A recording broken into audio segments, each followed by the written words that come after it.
a minha oração de manhã não foi nem tanto pelo sermão, foi dizer: Senhor, me ajuda a te buscar quando eu não precisar pregar, quando eu não estiver pressionado por nada. Porque se eu te buscar somente de forma tão intensa como eu estou agora, somente quando eu estiver pregar, então está tudo errado. Eu preciso te amar. Os momentos mais lindos de comunhão que eu já tive com Deus não foram nessas madrugadas pressionadas. Foi na segunda-feira, quando eu não tenho nenhum compromisso pastoral, e o Senhor me acorda e fala assim: eu tenho que falar contigo. Esses dias é diferente, porque não tem agenda. Deus fala aquilo que eu preciso ouvir naquele momento. Eu fiz essa oração nessa manhã. Dá força, Senhor. Pedro caiu. Não dá tempo de Pedro pedir perdão para Deus, para Jesus, né? No caso ali, Deus, Jesus, mesma coisa, mas Jesus é crucificado. Aquele sábado para Pedro foi terrível, né? Um sábado pesado. Você vai. Primeiro sábado de Pedro, neguei, fracassei, destruí. O Senhor morreu. Alguns disseram que foi levado para ser crucificado. É por isso que domingo de manhã ele está desesperado. Ele é o primeiro a ir para o túmulo. Ele vai correndo porque ele quer pelo menos ver Cristo lá de fora do túmulo. Quando ele chega lá, que ele vê que a pedra está removida. Você vê que a corrida, ele e João, né? Um correndo mais do que o outro. Já viu esse episódio da Bíblia? Um correndo mais do que o outro. O discípulo amado e o discípulo que negou a Cristo, né? E Pedro correndo mais, eles queriam chegar lá no túmulo. Ele estava desesperado. Imagina o desespero quando ele chega lá, que ele olha. A Bíblia diz que Pedro entra no túmulo. E quando ele entra no túmulo, que ele vê que está vazio, e ele olha para um canto e ele vê os lençóis dobrados.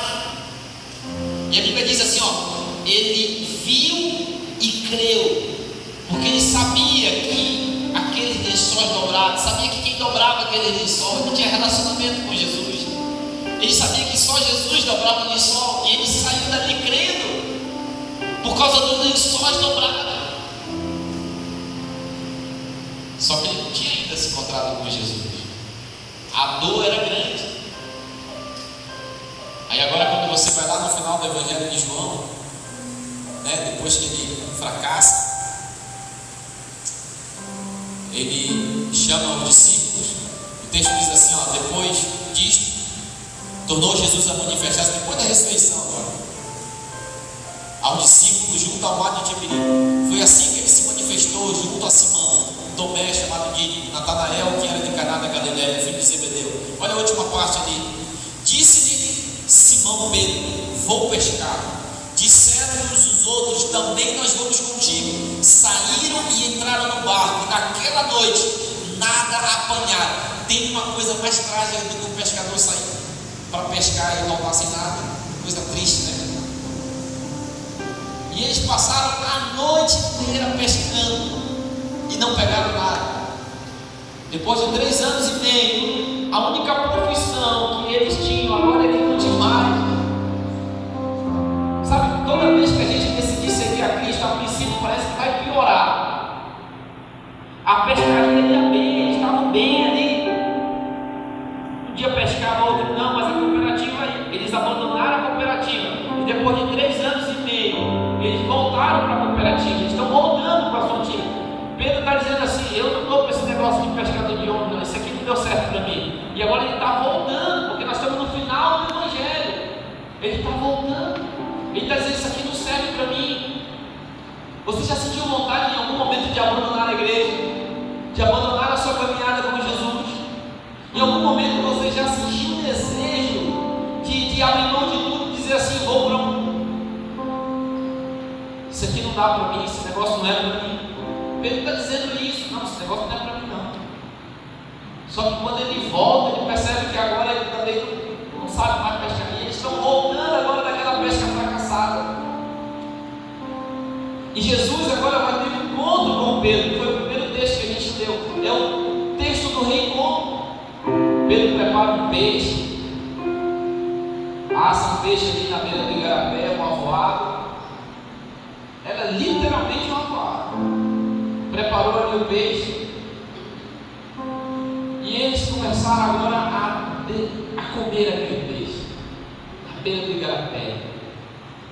Que cena! Pedro era aquele que sempre falava, era o falante, mas ele agora estava calado, estava mudo, ele não queria falar. Comer com a cabeça baixa. E agora?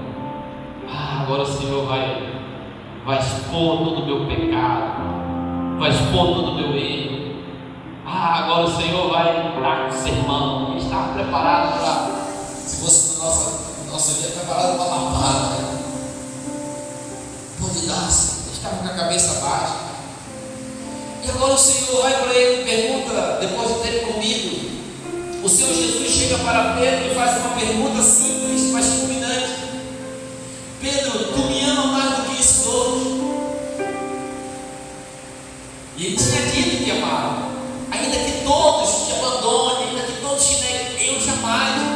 E o Senhor devolve para ele: Pedro, tu me ama mais do que esses outros? Senhor, tu sabes que eu te amo.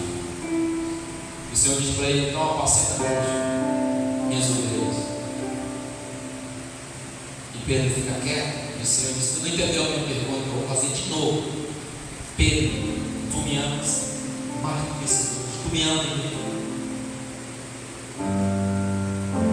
E Pedro diz assim: Senhor, tu sabes que eu te amo. E agora o Senhor vai perguntar pela terceira vez.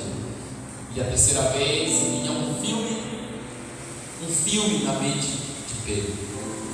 3 vezes ele havia negado o seu Senhor. E agora pela terceira vez o Senhor pergunta para ele: Pedro, tu me amas? E a Bíblia diz que Pedro, nesse momento, por ele ter perguntado pela terceira vez, no texto bíblico, você pode ler aí, e ele se entristece por ele ter perguntado pela terceira vez: tu me amas? E ele falou: Senhor, tu sabes de todas as coisas, tu sabes que eu te amo. Em outras palavras, tu sabes que eu te amo. Tu sabe que eu sempre tentei andar em teus caminhos, sempre tentei fazer a tua vontade.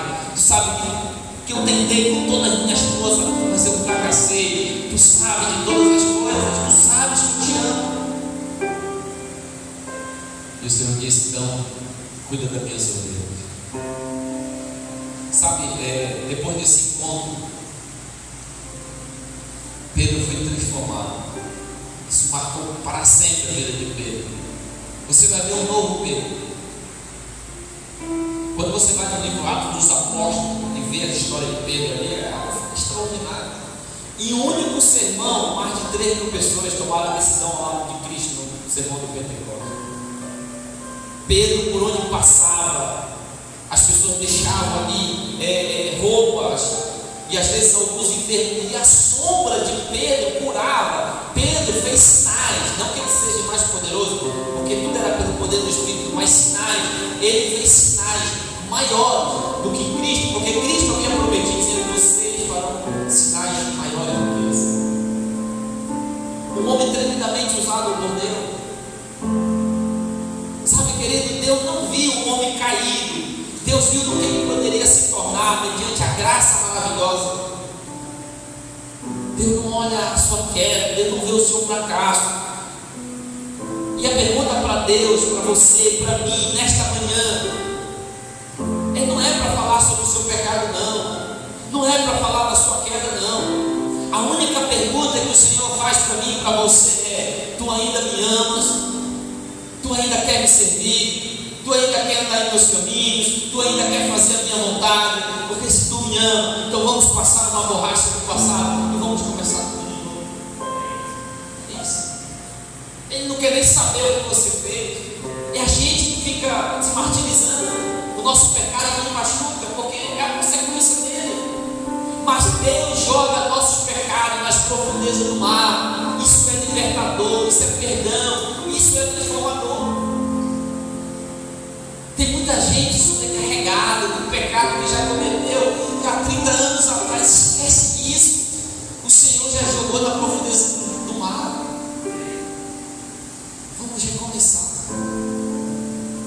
Vamos escrever uma nova história. O Senhor só quer perguntar para você: tu ainda me amas? Tu ainda quer me servir, tu ainda quer andar nos meus caminhos. Então, bora esquecer do passado. Isso é restaurador, porque a gente não consegue mudar o passado. E sabe, para a gente finalizar, aquele encontro ele foi transformador para Pedro. Você sabe que o livro Atos dos Apóstolos vai falar no finalzinho da história de Pedro. No final da história de Pedro,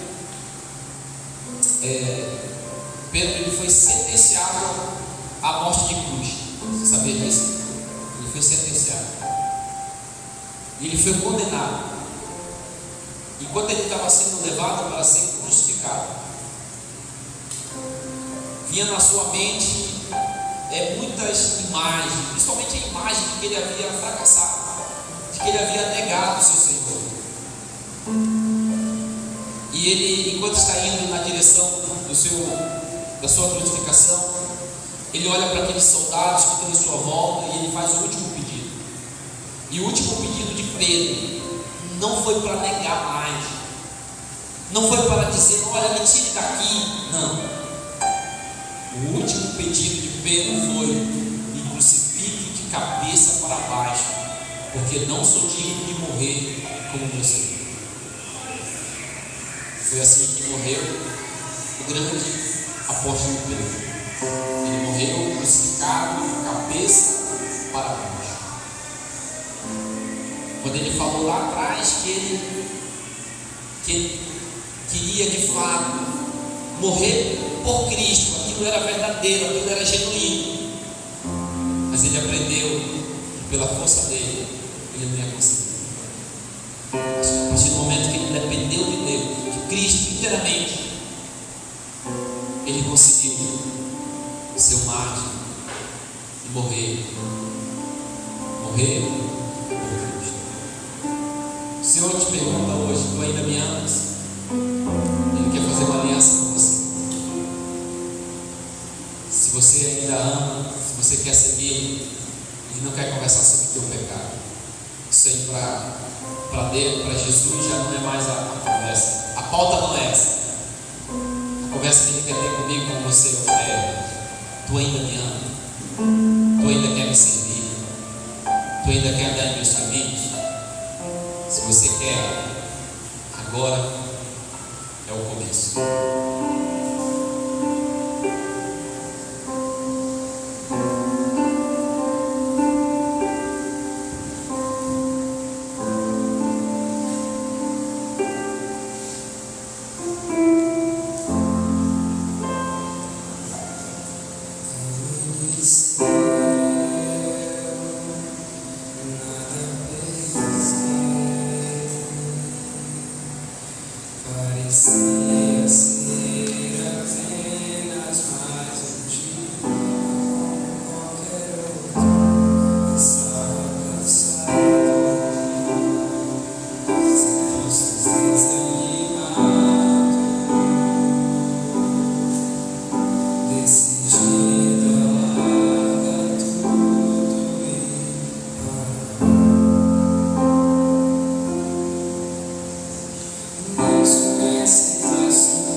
Oh,